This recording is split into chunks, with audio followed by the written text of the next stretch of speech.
Psychologists have officially determined why humans are bonding with AI, pinpointing the exact psychological mechanisms that trigger our human connection. Is this the ultimate cure for the loneliness epidemic or a one way ticket into a dystopian nightmare? Let's take a look. So, through research and a survey, psychologists have officially cracked the code and pinpointed how conversational cheat codes, as maybe we could call them, are tricking the human brain into bonding with AI chatbots. It's not actually about how smart the AI model is. It's about how it's programmed specifically to relate to human beings when it's interacting with them within the chat. So let's take a look at this study titled Psychologists Pinpoint the Conversational Mechanisms That Help Humans Bond with AI. This story is listened in SciPost and written by Eric W. Dolan. Now, we've all heard about AI. I talk about it on this channel. I even worry I'm becoming some sort of doom and gloom AI channel, which is not the case, but it's everywhere, right? It's infiltrating everything that we do.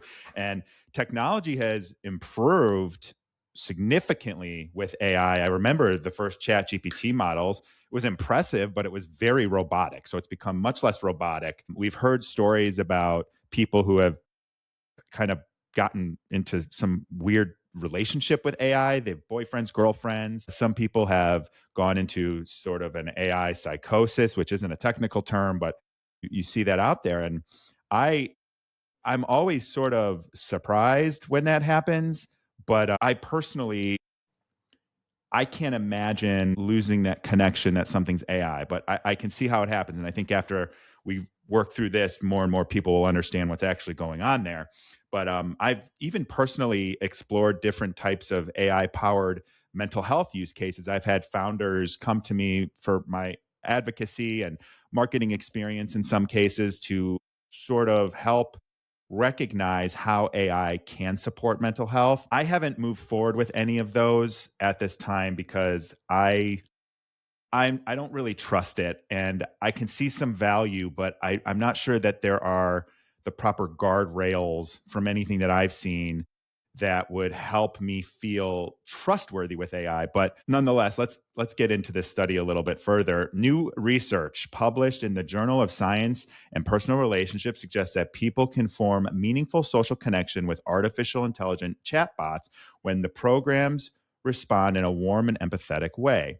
The findings indicate that the feeling of being understood and validated by a chatbot tends to drive the sense of closeness. Scientists wondered whether the specific topics people discussed or the exact way the chatbot replies plays a bigger role in building rapport. In human interactions, intimacy usually develops when one person shares personal information and the other responds with understanding, validation, and care.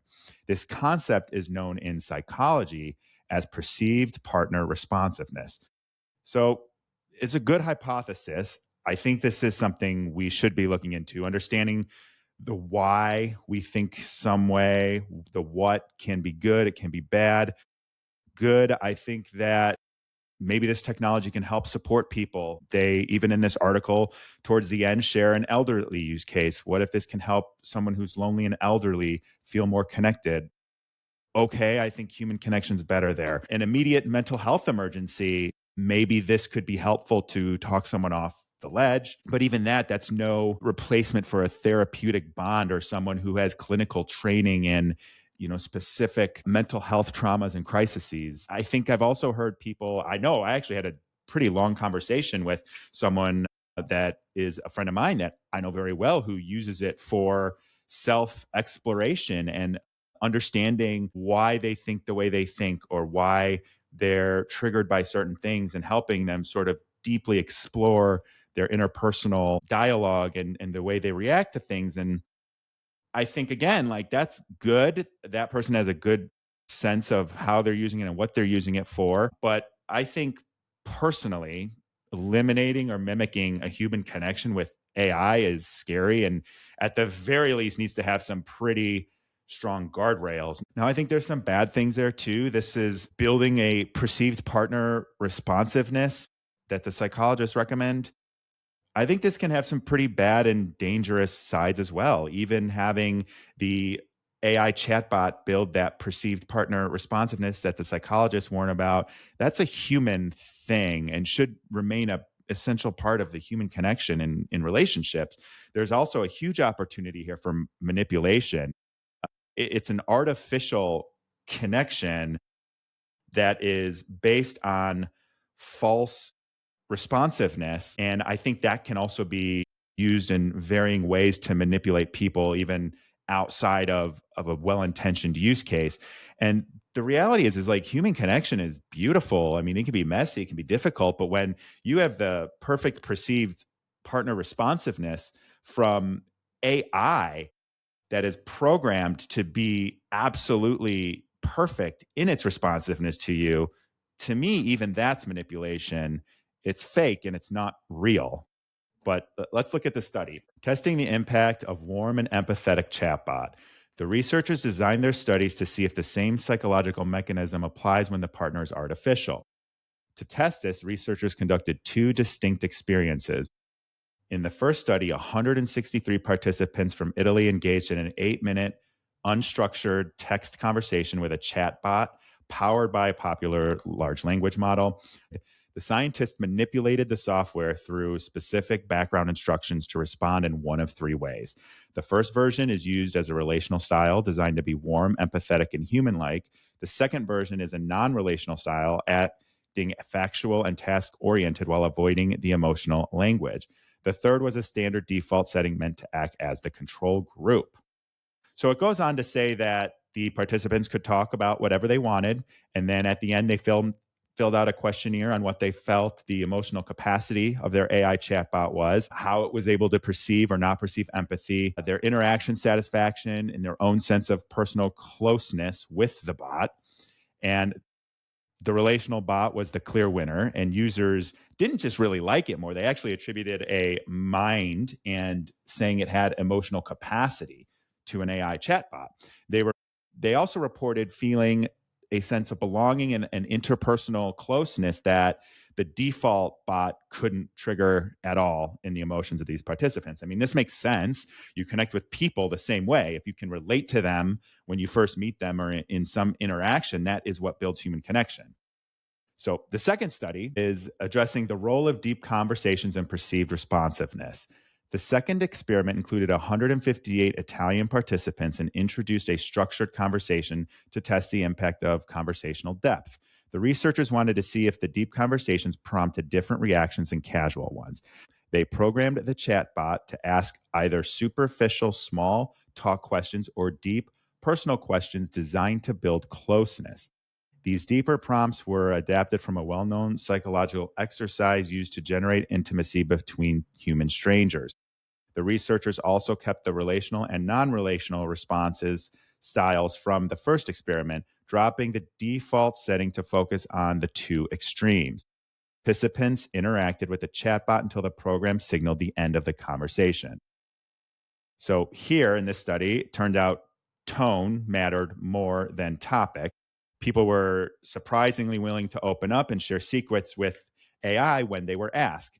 It is a sort of self disclosure that is creating this response loop, and that the more personal people got, the more supportive AI seemed, which solidified and built that sort of emotional bond or that connection.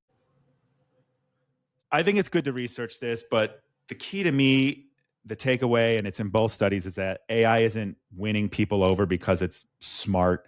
It's winning using validation by acting like it understood and cared about the user's feelings. It bypassed somehow in some of the case study here, like that human ability to recognize that this is a machine, that this is a chatbot. And this knowledge and understanding of how and why this is happening and the human experience of interacting with AI, but it's definitely got some potential for good, I would say. And if in some cases it could be a potential lifeline for those who are facing extreme isolation or loneliness, it could be one of the other use cases we've talked about where it's helping someone, but I think it would need to be temporary. And building these kinds of connections with AI, it it could definitely give sort of a judgment free safe space where someone can feel like they can be vulnerable if they don't have another place or a person to be that with. So I think there's potential there. It could provide a good opportunity for people in need or in crisis or in the short term. But to me, it has a lot of potential for dangerous, bad outcomes. And of course, like everything with humans, in my opinion, we're going to go too far. We have to be careful when AI is able to mimic human empathy and other human behaviors. When AI doesn't have bad days, it doesn't argue with you, even though sometimes I do argue with it. It usually caves relatively quickly. And if AI is always validating you, it's going to make human connection and human relationships much more difficult because it's almost like a muscle that you have to handle real human connection, messy relationships. We're a messy species. All of our interactions involve conflict and compromise, where a fake relationship with an AI chatbot that's building this perceived partner responsiveness is going to train people, maybe not right away, over time, that they could put way less effort into an actual human relationship and just have one with this AI chatbot because it validates them. And there's a validation piece there that can be very dangerous as well. If you over validate someone, you can also put them in a bad position or keep them in a bad position. And there's several lawsuits against Google Gemini, against OpenAI for ChatGPT over AI validating self harm, validating negative thoughts. And when you're validating and reinforcing these behaviors of self harm, violence, suicidal ideation, it could go too far and actually that relationship could validate someone into doing something bad to harm themselves or somebody else. So there's a huge opportunity here for extreme manipulation. And you also know that when corporations start managing and implementing these psychological findings into their own AI, they're going to use this in how they communicate with employees, with customers. And the manipulation can really accrue from understanding the psychological ways that this works and connects with people. And we're not it's important to remember that we're not bonding with AI because it's becoming more human. We're bonding with it because it's programmed to simulate human connection, to simulate empathy, to simulate validation. And when we're not practicing it with each other, we're causing long term harm in our ability to connect with partners, friends, families.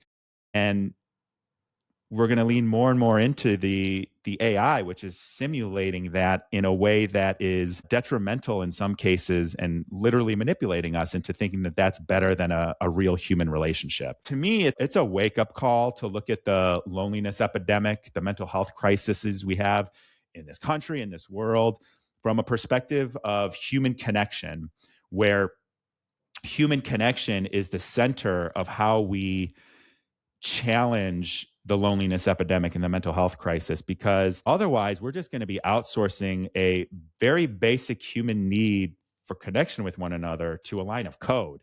And while these AI interactions can be beneficial potentially in supporting social needs or emergencies or reducing some isolation, although I would argue that it's actually creating more isolation the more you interact with AI over a human being, it's a very one sided dynamic where the users might develop unrealistic expectations for human relationships, where unlike AI, human relationships involved conflict, compromise, and unpredictability. They're messy.